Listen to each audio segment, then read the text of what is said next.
बंधुओं नमस्कार। और आप आजकल इस श्रीमद् भगवत महापुराण में सुन रहे हैं वेद स्तुति नाम का अध्याय, जिसके आप 3 भाग सुन चुके हैं और आज इसका चौथा और अंतिम भाग आपके सामने प्रस्तुत है। जैसा कि आप जानते हैं कि श्रुतियाँ जिस समय भगवान को जगाती हैं, जब भगवान सोए हुए होते हैं तो वो भगवान की स्तुति करती हैं और उन्हीं स्तुतियों पर आधारित ये अध्याय है श्रीमद् भगवत महापुराण का। और आगे सुनिए, देखिए क्या कहती हैं आज इस चौथे और अंतिम अध्याय में श्रुतियाँ कि भगवान जैसे मिट्टी से बना हुआ घड़ा मिट्टी रूप ही होता है, वैसे ही सत से बना हुआ जगत भी सत ही है। यह बात युक्ति संगत नहीं है, क्योंकि कारण और कार्य का निर्देश ही उनके भेद का द्योतक है। यदि केवल भेद का निषेध करने के लिए ही ऐसा कहा जा रहा हो तो पिता और पुत्र में, दंड और घटनाश में कार्य कारण भाव होने पर भी वे एक दूसरे से भिन्न हैं। इस प्रकार कार्य कारण की एकता सर्वत्र एक सी नहीं देखी जाती। यदि कारण शब्द से निमित्त कारण न लेकर केवल उपादान कारण लिया जाए, जैसे कुंडल का सोना, तो भी कहीं कहीं कार्य की असत्यता प्रमाणित होती है। जैसे रस्सी में सांप, यहाँ उपादान कारण के सत्य होने पर भी उसका कार्य सर्वथा असत्य है।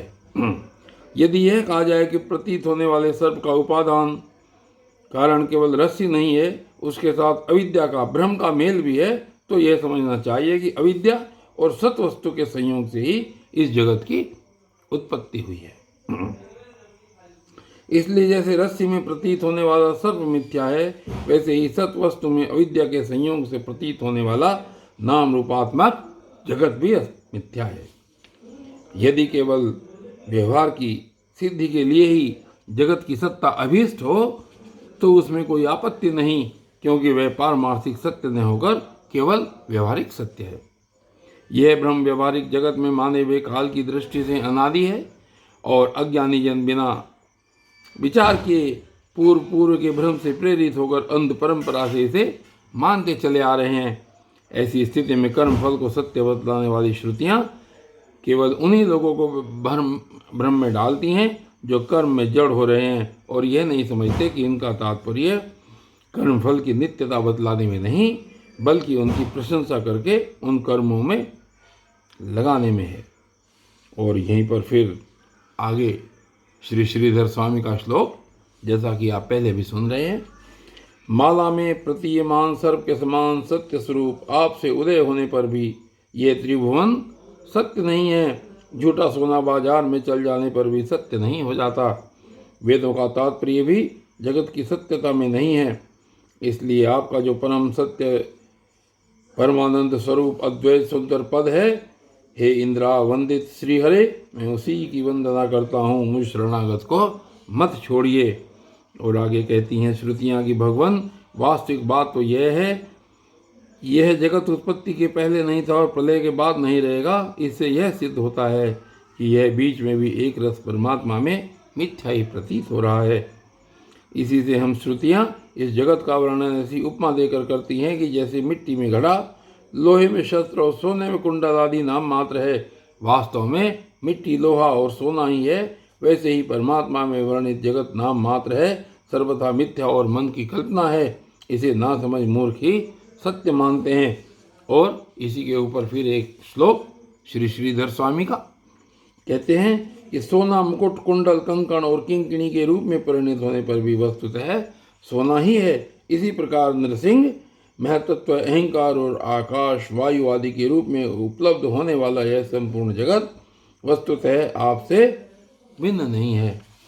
और आगे श्रुतियाँ देखिए क्या कहती हैं कि भगवान सब जीव माया से मोहित होकर अविद्या को, जब जीव माया से मोहित होकर अविद्या को अपना लेता है, उस समय उसके स्वरूपभूत आनंद आदि गुण ढक जाते हैं।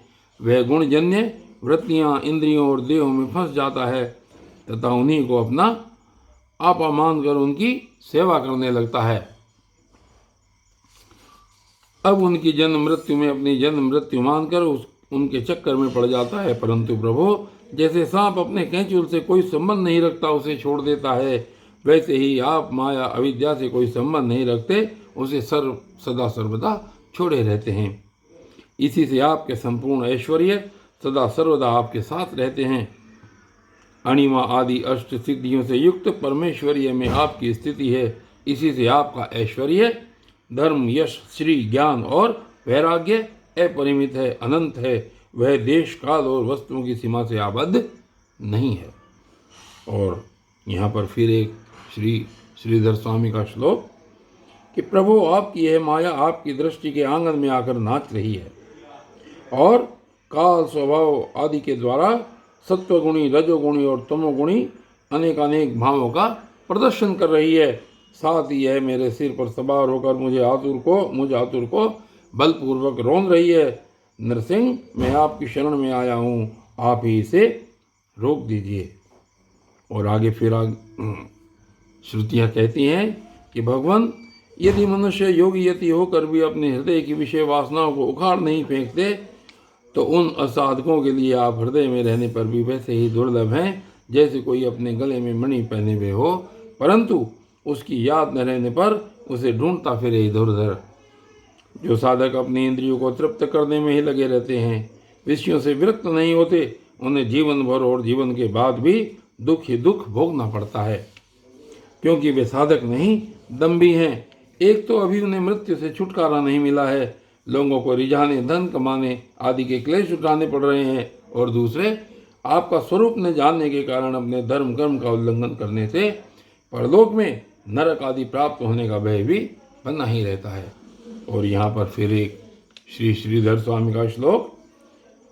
श्रीधर स्वामी कहते हैं, प्रभु, मैं दम्भ पूर्वक संन्यास के बहाने लोगों को ठग रहा हूँ, एकमात्र भोग की चिंता से ही आतुर हूँ, तथा रात दिन नाना प्रकार के उद्योगों की रचना की थकावट से व्याकुल तथा बेसुध हो रहा हूँ।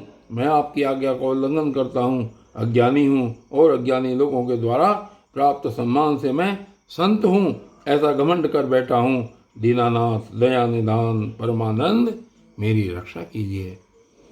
और आगे कहती हैं श्रुतियाँ कि भगवान, आपके वास्तविक स्वरूप को जानने वाला पुरुष आपके दिए हुए पुण्य और पाप कर्मों के फल, सुख एवं दुखों को नहीं जानता, नहीं भोगता। वह भोग्य और भोक्तापन के भाव से ऊपर उठ जाता है। उस समय विधि निषेध के प्रतिपादक शास्त्र भी उससे निवृत्त हो जाते हैं, क्योंकि वे दयाभिमानियों के लिए हैं। उनकी ओर तो उसका ध्यान ही नहीं जाता। जिसे आपके स्वरूप का ज्ञान नहीं हुआ है, वह भी यदि प्रतिदिन आपकी प्रत्येक युग में की हुई लीलाओं, गुणों का गान सुनकर उनके द्वारा आपको अपने हृदय में बैठा लेता है, तो अनंत अचिंत्य दिव्य गुणों के निवास स्थान प्रभु, आपका वह प्रेमी भक्त भी पाप पुण्यों के फल, सुख दुखों और विधि निषेधों से अतीत हो जाता है, क्योंकि आप ही उनकी मोक्ष स्वरूप गति हैं। परंतु इन ज्ञानी और प्रेमियों को छोड़कर और सभी शास्त्र बंधन में हैं, तथा वे उसका उल्लंघन करने पर दुर्गति को प्राप्त होते हैं। और यहाँ पर फिर एक श्रीधर स्वामी का श्लोक। माधव, आप मुझे अपने स्वरूप का अनुभव कराइए, जिससे फिर सुख दुख के संयोग की स्फूर्ति नहीं होती, अथवा मुझे अपने गुणों के श्रवण और वर्णन का प्रेम ही दीजिए, जिससे कि मैं विधि निषेध का किंकर न होऊं। और उसके बाद श्रुतियाँ कहती हैं कि भगवान, सर्वगादि लोकों के अधिपति इंद्र, ब्रह्मा प्रभृति भी आपकी था, आपका पार न पा सके। और आश्चर्य की बात तो यह है कि आप भी उसे नहीं जानते, क्योंकि जब अंत है ही नहीं, तब कोई जानेगा कैसे। प्रभु, जैसे आकाश में हवा से धूल के नन्हे नन्हे कण उड़ते रहते हैं, वैसे ही आप में काल के वेग से अपने से उत्तरोत्तर 10 गुने 7 आवरणों के सहित असंख्य ब्रह्मांड एक साथ ही घूमते रहते हैं। तब भला आपकी सीमा कैसे मिले? हम श्रुतियाँ भी आपके स्वरूप का साक्षात वर्णन नहीं कर सकती। आपके अतिरिक्त वस्तुओं का निषेध करते करते अंत में अपना भी निषेध कर देती हैं, और आप में ही अपनी सत्ता खोकर सफल हो जाती हैं। और फिर श्रीधर स्वामी का यहाँ पर एक श्लोक कि हे अनंत ब्रह्मा आदि देवता, आपका अंत नहीं जानते, न आप ही जानते, और न तो वेदों की मुकुटमणि उपदेश दे ही जानती हैं। क्योंकि आप अनंत हैं। उपनिषदें नमो नमः जय हो यह कहकर आप में चरितार्थ होती हैं, इसलिए मैं भी नमो नमः जय हो यही कहकर आपके चरण कमल की उपासना करता हूँ। और इसके बाद भगवान नारायण ने कहा, देवर्षि, इस प्रकार सनकादि ऋषियों ने आत्मा और ब्रह्म की एकता बतलाने वाला उपदेश सुनकर आत्म स्वरूप को जाना और नित्य सिद्ध होने पर भी इस उपदेश कृत कृत्य से होकर उन लोगों ने सनंदन की पूजा की। नारद सनकादि ऋषि सृष्टि के आरंभ में उत्पन्न हुए थे, अतएव वे सबके पूर्वज हैं। उस आकाशगामी महात्माओं ने इस प्रकार समस्त वेद पुराण और उपनिषदों का रस निचोड़ लिया है। यह सबका सार सर्वस्व है। देवर्षि, तुम भी उन्हीं के समान ब्रह्मा के मानस पुत्र हो, उनकी ज्ञान संपत्ति के उत्तराधिकारी हो। तुम भी श्रद्धा के साथ इस ब्रह्मात्म विद्या को धारण करो और स्वच्छंद भाव से पृथ्वी में विचरण करो। यह विद्या मनुष्यों की समस्त वासनाओं को भस्म कर देने वाली है। श्री सुखदेव जी कहते हैं, परीक्षित, देवर्षि नारद बड़े संयमी, ज्ञानी, पूर्ण काम और नैष्ठिक ब्रह्मचारी हैं। वे जो कुछ सुनते हैं उन्हें उसकी धारणा हो जाती है। भगवान नारायण ने जब उन्हें इस प्रकार उपदेश किया तब उन्होंने बड़ी श्रद्धा से उसे ग्रहण किया और उनसे यह कहा। देवर्षि नारद ने कहा, भगवान, आप सच्चिदानंद स्वरूप श्री कृष्ण हैं। आपकी कीर्ति परम पवित्र है। आप समस्त प्राणियों के परम कल्याण मोक्ष के लिए कमनीय कला अवतार धारण किया करते हैं। मैं आपको नमस्कार करता हूँ। परीक्षित, इस प्रकार महात्मा देवर्षि नारद आदि ऋषि भगवान नारायण को और उनके शिष्यों को नमस्कार करके स्वयं मेरे पिता श्री कृष्ण द्वैपायन के आश्रम पर गए। भगवान वेद व्यास ने उनका यथोचित सत्कार किया। वे आसन स्वीकार करके बैठ गए। इसके बाद देवर्षि नारद ने जो कुछ भगवान नारायण के मुंह से सुना था वह सब कुछ मेरे पिताजी को सुना दिया। राजन, इस प्रकार मैंने तुम्हें बतलाया कि मन वाणी से अगोचर और समस्त प्राकृत गुणों से रहित पर ब्रह्म परमात्मा का वर्णन श्रुतियाँ किस प्रकार करती हैं और उसमें मन का कैसे प्रवेश होता है। यही तो तुम्हारा प्रश्न था। परीक्षित, भगवान ने इस विश्व का संकल्प करते हैं तथा उसके आदि मध्य और अंत में स्थित रहते हैं। वे प्रकृति और जीव दोनों के स्वामी हैं। उन्होंने ही इसकी सृष्टि करके जीव के साथ इसमें प्रवेश किया है और शरीरों का निर्माण करके वे ही उनका नियंत्रण करते हैं। जैसे गाढ़ निद्रा सुषुप्ति में मग्न पुरुष अपने शरीर का अनुसंधान छोड़ देता है, वैसे ही भगवान को पाकर यह जीव माया से मुक्त हो जाता है। भगवान ऐसे विशुद्ध केवल चिन्ह मात्र तत्व हैं कि उनमें जगत के कारण माया अथवा प्रकृति का रत्ती भर भी अस्तित्व नहीं है। वे ही वास्तव में अभय स्थान है। उनका चिंतन निरंतर करते रहना चाहिए। और बंधुओं, आज के इस वीडियो में बस इतना ही। और आपने ये बहुत ही सुंदर वेद स्तुति नाम के अध्याय के 4 भाग सुने और आगे की वीडियो इस प्रकार जारी रहेगी। तब तक के लिए धन्यवाद।